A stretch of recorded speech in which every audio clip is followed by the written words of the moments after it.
E a recente movimentação do mercado cambial no Brasil tem chamado bastante atenção. Afinal, depois de muitos meses, o dólar voltou a operar abaixo dos R$ 5. Isso provoca, obviamente, impactos no nosso agronegócio, na formação dos nossos preços aqui no Brasil, na formação dos custos de produção. E a gente precisa, portanto, entender qual é o caminho que esse mercado deve fazer, tende a fazer, e se de fato esse é um cenário passageiro ou se está estabelecida realmente uma tendência de queda para o dólar.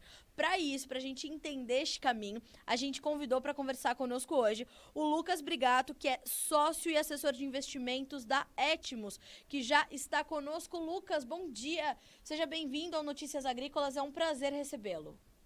Bom dia, Carla. Bom dia a todos que acompanham o canal. Prazer estar aqui com vocês. O prazer é todo nosso. Lucas, a gente consegue responder essa primeira pergunta, se é um cenário de fato passageiro ou se estabeleceu uma tendência de queda para o dólar? Essa pergunta pode ser respondida já?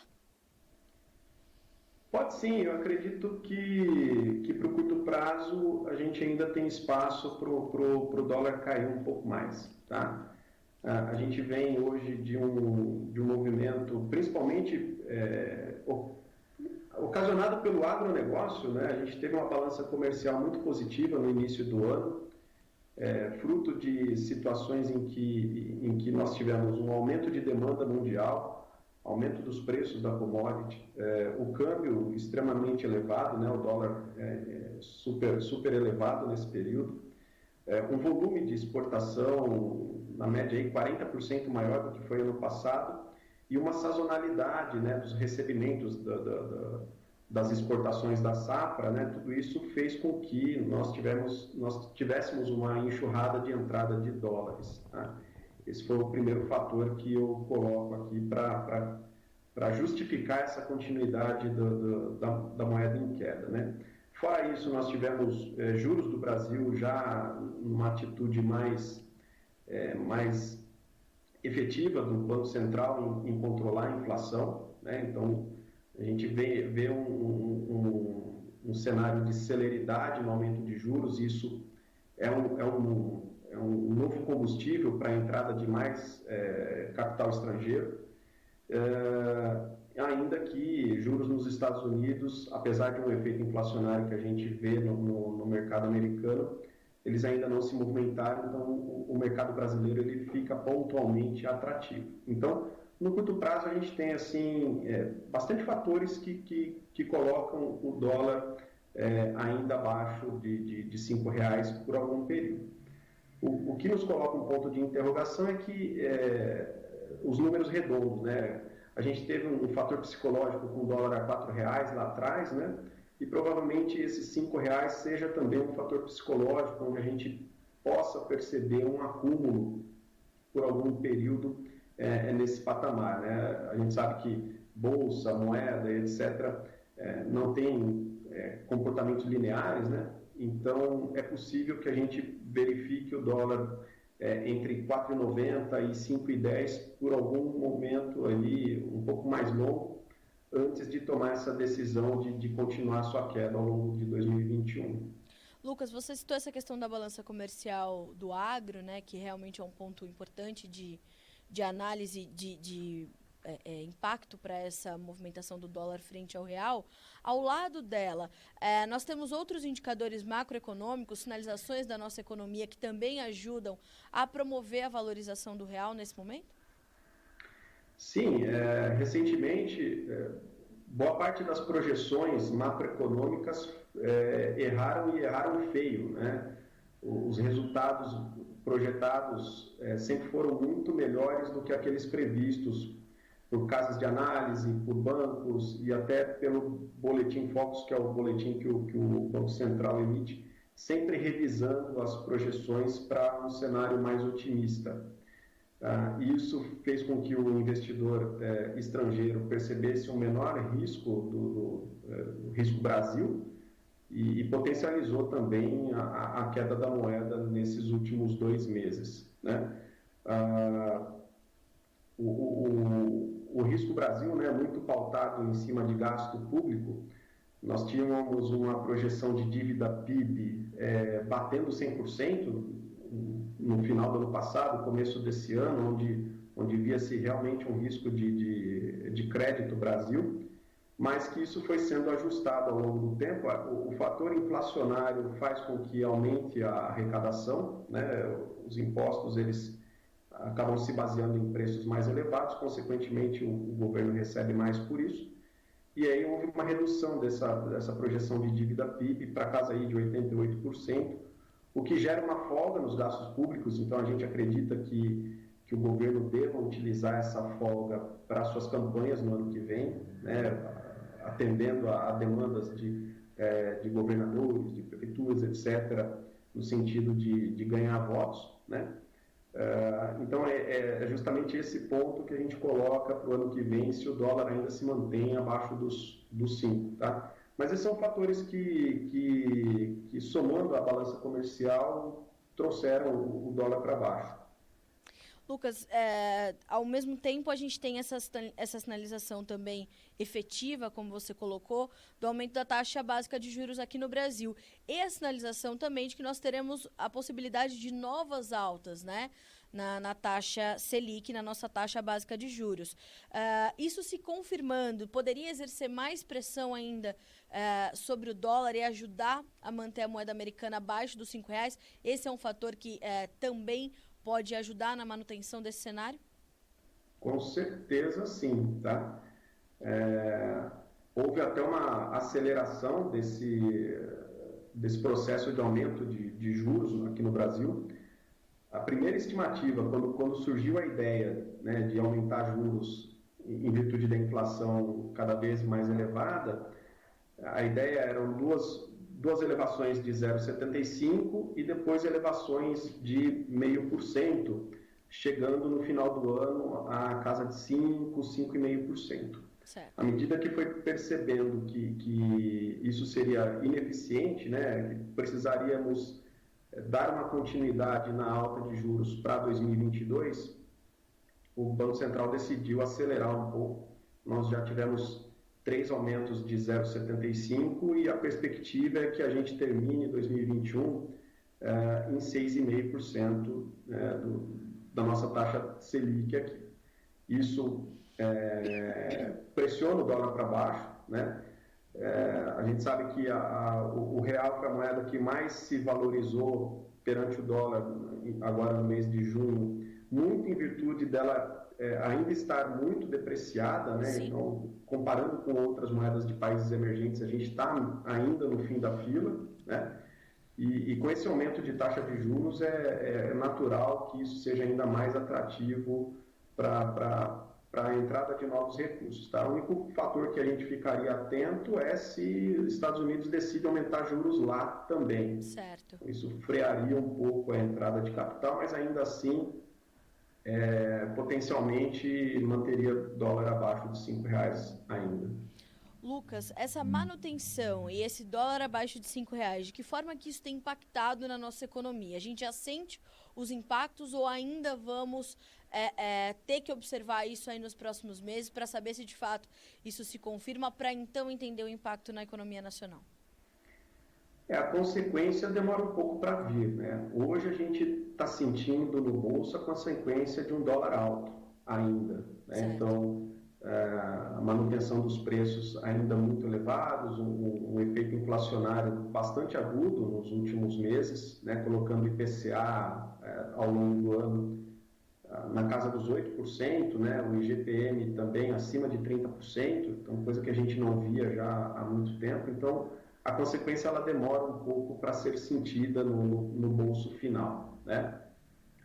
Naturalmente, o agro aproveitou bem esse momento porque ele conseguiu vender a safra a um dólar super elevado e com o dólar caindo ele consegue ter uma manutenção do seu custo de produção mais sadia, né? Então, na importação de insumos daqui para frente, né? A gente sabe que existe um processo meio longo, né? Entre plantio, colheita, distribuição, etc. E muito se usa da antecipação do recebimento da exportação para isso. Então, você tem um recebimento a 5,80 e uma manutenção do custo de produção na casa de R$ 5. Isso é excelente para o produtor, né? Consegue colocar bastante competitividade no preço dele e, evidentemente, ajuda no preço final, né? Consequentemente, a gente pode sentir um arrefecimento da inflação no último trimestre desse ano, é o que a gente projeta, que a gente consiga trazer a inflação para casa dos 6,5% no final de 2021.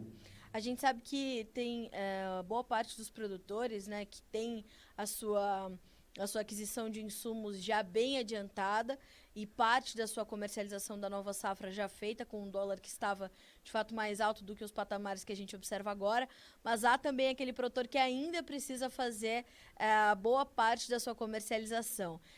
Ele tende a fazer, portanto, essa comercialização com um dólar que pode ficar nesse meio termo, Lucas, nem tanto se aproximando novamente dos 5,70, próximo de 5,80, como vimos, e nem abaixo dos R$ 5 nesses próximos meses. Talvez a gente encontre esse meio termo, ou a gente está mais para perto dos R$ 5 do que outro cenário? Acho que voltar ao patamar de 5,50 hoje, eu acredito que não seja um alvo tão fácil de ser atingido, né? Essas correções, considerando que há uma tendência de queda na moeda, essas correções elas são bem curtinhas, então é possível tentar fechar uma venda a um dólar a 5,10, 5,15? Sim, é possível, né? A gente não descarta essa correção chegando a esse nível do dólar. Mas o produtor ele tem que ficar atento, evidentemente, porque pode ser que não atinja esse patamar e você vai postergando uma negociação cuja margem de retorno em cima dessa diferença acaba sendo pequena versus o risco de ter que, no final do prazo, ter que assumir qualquer preço na venda do seu produto e praticamente não equalizar isso com o custo da produção. Lucas, ao lado desses fundamentos, quais outros fatores que a gente tem que monitorar aqui no Brasil para entender esse caminhar da moeda norte-americana frente à brasileira? Ou até mesmo o caminhar da moeda brasileira? O cenário político, o cenário paralelo, né, a esses indicadores macroeconômicos e a movimentação essencial da economia podem também continuar impactando no andamento da moeda? Sim, a gente já fica de olho em 2022, né? A gente tem um cenário bastante polarizado e isso tende a gerar um efeito inflacionário, né? Como eu mencionei, o governo conseguiu uma brecha para a elevação dos gastos já na reta final praticamente do mandato, né? E isso faz com que ele tenha capital para negociar sua permanência no governo, né? A gente ainda carece de uma terceira via para tentar estabelecer ali um cenário que não seja tão polarizado, porque a gente sabe que isso no curto prazo incomoda muito, né? Porque a gente tem 8,80, a gente percebe que todos os extremos acabam gerando maior volatilidade, maior efeito especulativo, maior risco. Então a gente já fica um pouco de olho na eleição, sim, né? No quanto se pretende gastar para essa eleição, principalmente, e as agendas, né? Que vai chegando ali outubro, novembro, meio que para, né? A gente não tem ali evolução de projetos para reforma administrativa, reforma tributária, uma série de coisas acabam ficando, de certa forma, engavetadas, né? Ou postergadas, porque é natural que não se queiram tomar nenhuma decisão polêmica num começo de campanha eleitoral. Então, a gente fica de olho no cenário político e econômico aqui do Brasil, sim, mas lembrando que a cada 4 anos a gente tem essa fumaça na nossa economia, né? Então, para quem já está no mercado há mais tempo, nada que fuja do normal de cada 4 anos que a gente tem aqui. É verdade. Lucas, no cenário externo, né, no mercado internacional, Que fatores nos chamam a atenção e precisam ser acompanhados para a gente entender também os impactos, além dessa questão da inflação nos Estados Unidos e da sinalização do Federal Reserve recente, na sua última reunião, de que pode aumentar os juros aí em 2023, depois isso gerando alguns ruídos no mercado. Que mais fatores no cenário internacional externo a gente tem que observar? Bom, primeiro, a Covid já tem virado praticamente um assunto do passado, né? Com a celeridade de vacinação, com a queda de casos graves, etc., a gente percebe que o Covid ele vem perdendo força e isso vem trazendo um cenário mais otimista que acompanha também um cenário inflacionário tanto na Europa quanto Ásia e Estados Unidos, né? Os Estados Unidos compreenderam que esse efeito inflacionário, num primeiro momento, fosse pontual e vem acompanhando a curva de preços lá. E, por enquanto, não havia sinalizado aumento de juros para esse ano, foi o que trouxe uma boa oportunidade de entrada de dólares para o Brasil e para outros mercados, aí, o mercado emergente como um todo, né? Com essa sinalização de aumento de juros por lá, já estão preocupados com a continuidade dessa inflação e, evidentemente, tanto aqui como lá, o aumento de juros serve para fazer esse controle, né? Como essa possibilidade eles estão colocando só para 2023, então a gente ainda tem tempo para compreender melhor esse mecanismo, esse movimento que o governo americano vai trazer. Talvez nem seja necessário, se confirmar essa questão pontual da inflação por lá. Então, acho que por hora ainda acaba sendo um pouco cedo para a gente considerar juros americanos nas nossas projeções, a não ser que, evidentemente, a água suba de nível lá e eles tenham que acelerar esse processo de aumento de juros. Lucas, qual a sua projeção para finalizarmos 2021 para o dólar? Que patamares de valores você imagina que a gente vai concluir esse ano? Eu andei pesquisando algumas projeções, né? A gente tem desde 4,60, que seria uma projeção extremamente otimista, e projeções a 5,30, numa projeção mais pessimista, né? Já olhando o ruído de mercado interno maior, né? Eu não acredito que o dólar fique muito distante de R$5 para esse ano. Deve ter volatilidade, sim, né? Deve testar ambos os limites aqui, a gente não descarta o dólar testar esses limites, mas em virtude dessa lição de casa que ainda falta para o Brasil se colocar de forma mais consistente, num viés mais otimista, eu não olharia para dólar tão distante de R$5 para o final desse ano, tá? A gente fala bastante sobre as questões momentâneas e tudo aquilo que está ali na nossa rápida linha do horizonte, né, Lucas? Mas a gente precisa lembrar que existe um cenário paralelo onde o Brasil deveria estar caminhando e não caminha, que são as reformas que deveriam estar sendo discutidas, tratadas, votadas, e isso ainda atravanca bastante a economia nacional, né? De fato, a gente tem um prazo para que isso ocorra cada vez mais curto, né? A gente sabe que a gente tem um recesso parlamentar longo no final do ano, né? Eles param praticamente em novembro, eles já não votam mais nada, voltam a trabalhar somente em fevereiro do ano que vem, então fica-se muito tempo na latência tudo aquilo que precisa ser de fato votado, né? A gente percebe algumas tentativas a gente teve recentemente um projeto de lei aí para reforma tributária nos investimentos, né, diretos de pessoa física, unificação de alíquotas, tributação em ativos que sejam hoje isentos. Então tudo isso gerou uma certa volatilidade no mercado recentemente, né, ativos isentos que poderiam futuramente ser tributados. Então, tudo isso a gente percebe que há uma necessidade, porém a gente tem cada vez o prazo mais curto e, historicamente falando, a gente percebe que quando chega ali no 45 do segundo tempo, deixa-se os projetos importantes para depois, né? Infelizmente, a gente percebe esse tipo de comportamento na política brasileira, e eu não duvido nada da gente ter uma cópia disso ao longo desse ano. Lucas, eu te agradeço muito pela companhia aqui no Notícias Agrícolas. Espero receber você mais vezes por aqui para a gente continuar atualizando essas informações que são ouro para o produtor brasileiro, né? Ele tem a sua produção caminhando muito intimamente ligada ao andamento do dólar, ao andamento da moeda americana frente à brasileira e vice-versa. Então, essas informações são determinantes para a sua estratégia, para o seu planejamento.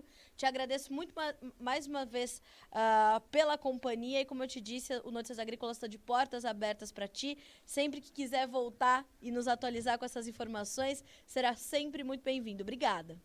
Eu que agradeço, cara. Uma boa semana para vocês. Contem conosco. Obrigada. Foi um prazer. Prazer foi nosso. Obrigada. Boa semana para você também. Até mais. Até mais. Bom, senhoras e senhores, conosco, então, Lucas Brigato. Ele é sócio e assessor de investimentos da Etmos, nos trazendo esse cenário para o dólar. E essa resposta, né? Se já é uma tendência essa queda do dólar, a gente tem visto a moeda americana trabalhando abaixo do patamar dos R$5, ou se trata-se apenas de um cenário passageiro. Como disse o Lucas, a gente tem aí uma sinalização de fatores que mostra a continuidade dessa volatilidade. Algumas projeções apontando um dólar de 4,60 num cenário mais otimista, 5,30 num cenário mais pessimista. E como colocou o Lucas, não é difícil ainda que o dólar teste esses dois limites, podendo ficar aí, né, num meio termo. Mas, segundo o Lucas, não distante dos R$5, devido ao atual momento, a essa sinalização toda que nós temos do quadro nacional. Mas segue a atenção sobre a taxa básica de juros, atualmente a Selic em 4,25%, podendo ser elevada ainda, né? Ainda pode ser revisada para cima, segundo o próprio Copom, Comitê de Política Monetária, sinalizou aí nos últimos dias, nas últimas sessões. A questão norte-americana também sinalizando juros maiores para 2023 e uma alta da inflação no país que é transitória, segundo informou o Federal Reserve. Então, há uma série de pontos que a gente precisa ali costurar para entender essa situação. Mas, na análise do Lucas, não devemos nos distanciar muito dos R$5, pelo menos por enquanto. A gente fica por aqui com esse boletim, segue a nossa programação para que você seja sempre o produtor rural mais bem informado do Brasil.